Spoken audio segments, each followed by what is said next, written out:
liste boobu bis bu ne ñi ko wër ñi ngi xool naka la ñuy fexelee ba ñi nekk ci liste boobu ñu yóbbu leen kaso. liste boobu ay journaliste ngi ci ndax journaliste buy def liggéeyam rawatina ñi ñuy woowee journaliste d'investigation di feeñal lañ doon nëpp nëppal yaa ngi ci liste boobu ñu ngi lay pexeel. liste boobu ay hommes politiques ñoo ci jiitu évidemment ay nit yu nekk ci mouvement citoyen ñi ngi ci liste boobu façon catégorie socio-professionnelle boo jël ñi ngi ci liste Macky Sall boobu. aw askan nag bu ñu toogee di seetaan nañu fàttali ko ni ñetti nag ya ba ñu àndee bu weex ba bu xonq ba bu ñuul ba bukki xam ni ñii tànk ñi ngi ànd mënuñu ma leen dafa fexe ba tasaare leen ndax la ne ku weex ki yow bokkook ñële yaa leen dàq gis nga waroo ànd ak ñoom néeg nii ba kooku gis boppam ne ñële mënatuma ànd ak yéen ndax bokkuñu classe mu fàdd kooku bi mu paree dem wax keneen ka la ca des keneen la ca des ba noonu la leen fàddee ñoom ñett ñëpp. dafa am fu réew di toll du mbirum Masamba ak Mademba waa réew mi yépp ñoo war a jóg ne déedéet parce que Sénégal dafa am lu ñuy wax acquis démocratique mooy sañ-sañ ak yelleef réewu Afrique yépp dañu ko ñëwee waaye loolu suñuy mag dañ koo xeex ba mu egsi fii loolu nag tey mi ngi ci guutata mi ngi ci xottu gerte kenn mënul weddi loolu li fi Macky Sall tëj te mënoo toog semaine te neew ñu la tëj na xale bu def publication Facebook sax ñu dem jëlee la tëj ñaata xale la jàpp fi mu toll nii ci publication Facebook te jamono boobu ñi ànd ak moom ñi ngi toog di saaga nit ñi di leen xas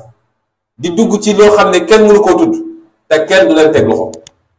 moo tax mbirum Pape Alé Niang du mbirum Pape Alé Niang mbirum Sénégalais yépp la tey lu nit bañ Pape Alé xam nga ni ku bëgg réew mi la xam nga ni patriote la xam nga ni yàgg naa xeex ngir réew mi man Pape Alé yàgg ma koo xam ne yàlla mëtim waaye maa ngi fàttaliku 2012 booba xaxamoon toog naa di seetaan direct 2STV bi ñu ne Ablaye Wade woon na Macky Sall félicité ko Pape Alé Niang dafa jooy en direct ci télé bi xam nga ni kooku jooyul boppam waaye bëgg réew mi ak loolu lu mu rafetee ci réew mi moo taxoon mu def ko ñépp xam nañ ni suba ba ngoon jot xool luy yàq réew mi mu ne lii mi ngi yàq réew mi te loolu mooy cërëb journaliste d'investigation la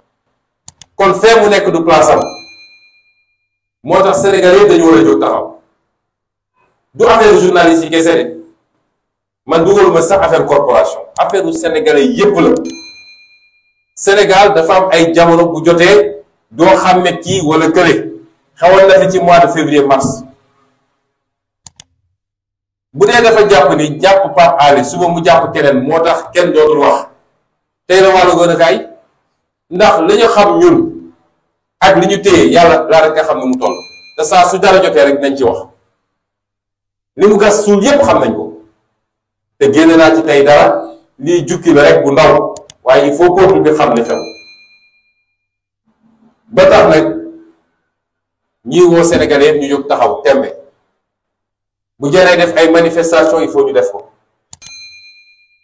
parce que Macky Sall li mu nekkee ñëpp xam nañ ko te dafa am nag ñu ko ci jàppale ñi ko ci jàppale li njëkk mooy les acteurs de la justice les acteurs de la justice te chaque fois ma ne leen xam ne ni ci réew mi ngeen dëkk ni ñëpp yor njaboot ci réew mi dafa am loo xam ne dina egg fenn li muy jur ci réew mi lu baax li tax saa su buggee def toobi doo dem nu ngi koy jaaree diggante procureur deuxième cabinet wala premier cabinet parce que am na des magistrats debout dans ce pays démb damay waxtaan ak ay avocats ñu ne ma li leer ba leer mooy dossier bi am na ay juges yoo xam ne buñ leen ko joxoon Pape Alé ñibbi këram waaye toujours su ñuy def seeni affaire soo seetee ancien 8e cabinet nekk léegi 2e cabinet wala premier cabinet fa la ñuy yóbbu dossier bi man de bu nëgëri si la ma avocat Pape Alé woo ne ma dossier bi 2e cabinet lañ ko bëgg a jox te suñ ko joxee mandat de dépôt lay def te xam nañu buñ ko joxoon yeneen juge Pape Alé këram lay reere dem. ñii def loolu nag ba pare ñibbi ñoom tranquillement Pape Alé dafa am soxna, am ay doom, am ay waajur yoo xam ne tey seen wér-gu-yaram demeewul noonu. yow nga def li nga def te xam ni tegoo ko fenn ndax avocat yi ne nañ ma bi muy def dafa ne je suis désolé, j'ai pas de solution. nga def loolu ba pare yow xam ni nit defum dara lu tax ñu war koo yóbbu Rëbës nga yóbbu ko Rëbës ñibbi sa kër ñu tegal la sa ceebu jën ak sa ataaya. nañu xam ni lu ñu def rek dinañ ko layawaat ci kanamu borom. trop c'est trop. démb damay waxtaan ak ay magistrat ñoom ñoo njëkk a d'accord ni justice bi yàqu na waaye dañ ma ne yow dañ ma ne président Sonko yow yaa gën a xam ni li yàq justice bi yëpp weesuwul 10 personnes yoo xam ne dañ leen teg ci ay fonctions yoo xam ne lu ñu xam la. waaw bu loolu amee nag ñoom ñooñu sax magistrat yi ñoo war a njëkk a dénoncer loolu parce que organisation syndicale du rek jox leen may avantage jox leen ma ay prime jox leen ma ay terrain. waaye ni kër gi di doxee da ngeen ko war a xool su jaarul yoon ñoo ko waroon njëkk ni lii jaarul yoon nañ ko rectifier. kon la ñu def ñoo ko tey te ñu ngi ko dugal ci li ñuy wax tentative de musellement ba kenn dootul wax jàpp ni suñ ko yóbboo instruction juróom-benn weer la ci yoo xam ne juróom-benn weer yoo xam ne dootul mun a wax. dégg naa ci bi ñuy clôturer enquête bi sax. commissaire Sankaré dafa ne xawma lan amené en instruction pour vérifier ses sources journaliste du sa yoon loolu man de duma journaliste waaye jàpp naa ni c'est une règle élémentaire. kon fi mu ne nii tout le Sénégal est en danger. démocratie ci boppam la Macky Sall bañ mu amati tant que nit a ngi wax li mu bëgg a dégg moom amoo problème bu la neexee nag saagal Sonko saagal Khalifa saagal Massamba mais sa yoon newu ci.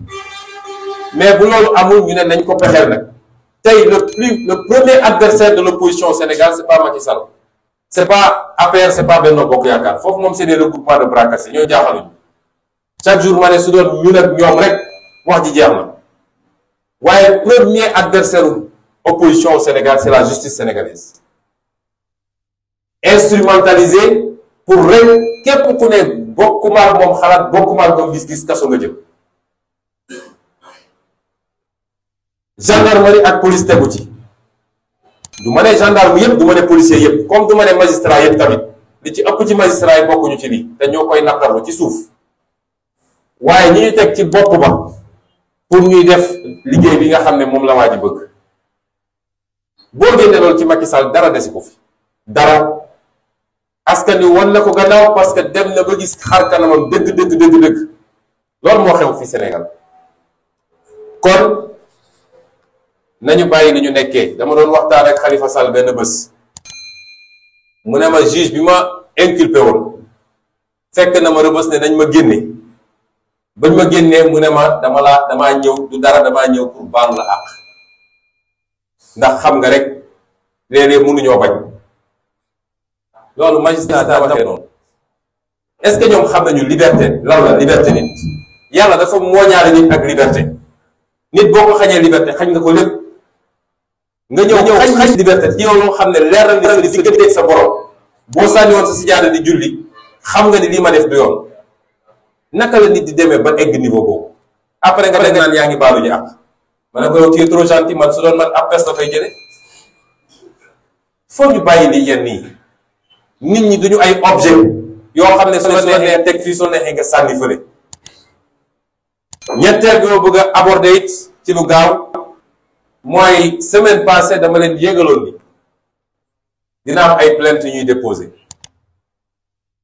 bis ni ki démb déposé naa ñaari plainte contre Serigne Bassirou Gueye benn bi déposé naa ko auprès du premier président de la Cour suprême ñaareel bi déposé naa ko auprès de l'IGAJ l'inspection générale IGAJ moom mooy def procédure disciplinaire soxlawul autorisation kenn pour def ko waaye Cour suprême moom mooy àtte magistrat bu dee dafa def lu dul yoon waaye pour mu def ko nag il faut que ministre de la justice autorisé. may wax ni la ñu bëgg ñun mooy moom Ismaïla Madior Fall nga xam ne suba ba ngoon jot ma ngay woo procureur yi di leen essayer def pression naan jàppal diw yóbbul instruction. ñoom ministère de la justice yéen a ngi fàttaliku affaire u Télico bi ci lu gaaw la ñu autorisé pour poursuite yi mun a am contre Télico. la même chose nag la ñuy xaar fi mu toll nii contre Serigne Bassirou Gueye parce que li mu def moo gën a garaaw téeméeri junni yoon la ñuy essayer accuser Télico. ñu ngi xaar parce que soit dañuy dugal affaire corporatisme balaa may déposer plainte bi am na ay avocat ci samay avocat ak ñoo xam ne sax duñu samay avocat ak sax ay magistrat dañ ma ne boo déposer plainte bi yow xam nga état bi justice bi nekk tey mën nañ ko pamti pamtee def non-lieu te loolu day affaiblir sa défense man leen déedéet du mus a affaiblir sama défense parce que man li ma teg seen loxo ñoom ay preuve yu leer naññ la yoo xam ne amul werante. xam nga juge noo bëgg a far buñ la nee diw dañ koo fekk mu rey nit ñu fekk ko mu yor paaka bi teg ko ci baatu nit rey ko kooku ak noo bëgg nit munoo ko bàyyi mu dem. li tubaab di wax des évidences ñun noonu la ñu teg seen loxo buñ ko jaarale yoon wasalaam buñ ko jaarul yoon nag liñ yor yëpp dinañ ko jox askan bi xool parce que dafa am. ñoom seen justice mais dafa am justice populaire te ñun moo ñu ëppal solo fi mu toll waaye nag am nañu njort bu rafet ak yaakaar ni justice pour une fois dina def liggéeyam parce que liñ ko jox du lu ñu mun a werante un procureur de la république bu falsifier un PV d'enquête dugal ci lu mu ci warul dugal génne ci li ci warul nekk kooku faute bu grave la faute pénale la faute disciplinaire la moo tax ñu déposé ñaari plainte yooyu. am na yeneen plainte yoo xam ne ci waxtu yi ñu jógal jëm samay avocat nañ ko déposé te di ngeen ci am information bu yóbboo ñu xam ni ñoom les comploteurs gannaaw mbir mi wane ne nekk te ñoom yoruñu benn dossier tous yoruñu ko tous lu dul léegi yow mi ñuy jiiñ nee nañ yow nga ñëw prouver yow mi ñuy jiiñ nee nañ yow nga ñëw prouver nag leen jox sa tëflit wala sa karaw wala sa deret wala xam nga waxu ñàkk fayda weesuwul loolu. léegi nag ñun dañuy nekk ci phase offensive mooy ñoom comploteurs yi dootuñu nelaw de te dinañu xam ndax justice dina dawal justice am déet. ñetteel bi bëgg a wax mooy wala ñeenteel bi mooy sama garde rapproché yi nga xam ne jàpp nañ leen ci jàpp boo xam ne teguwul yoon ma yéegal leen fii nii bi may wax semaine passée dama ne woon procureur daf leen jàppalu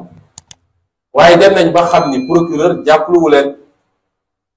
ndax procureur bi incident yi amee fële ci Ciki ñoom dañu bëggoon coûte que coûte ci dimanche boobu mu jàpp leen. Procureur ne c'est une affaire d'agression nit ñi ñu déposer seen plainte en bonne et due forme ñu instruire ko ni ñu ko war a instruire fu mu yem rek ñu xam ni fii la te loolu la wax moom ci waxam bi mu defee déclaration ñun ñëpp ñu koy dégg jeudi ci waxam dafa ne néew ma Massamba def néew ma Mademba dinañu instruire dossier bi ni ñu ko war a instruire ñu xool bi loolu amee ñoom ñu def pression pour mu jàpp leen procureur joxul mandat ne bàyyi leen ba semaine bi passé parce que semaine bu tendue la ak audition Sonko ñu jox leen convocation ñu ñëw tontu si bu ñu ñëwee ñu xool ni ñu doxalee mbir mi waaye bi ñu ñëwee ba fii ba ñu gunge ma ba biir tribunal ba ma dugg bureau doyen des juges ca la ñu joxe gendarmerie moo joxe instruction ne nañ leen kidnappé yóbbu leen directement Mbour loolu Sénégal rek la mun a am loolu ci réewu stalinien yooyu la lañ ko xamal te ñu ko def xam nañ ko te liñ jublu ci loolu xam nañ ko ndax dañoo préparé woon seeni mbir. gis ngeen Macky Sall li mu xaalis bi mu leb yëpp gàndaay la ko jëndee xam ngeen su ngeen génnee fii léegi gis gendarmerie li mu fi def ci ay oto yu kenn xamul lépp gàndaay la ko jëndee. lu mu ci jublu mooy duma yi ñu ko duma woon mars 2021 moom la mënul supporter ba léegi nag nu muy def ba créer provocation pour mun a jël sa revanche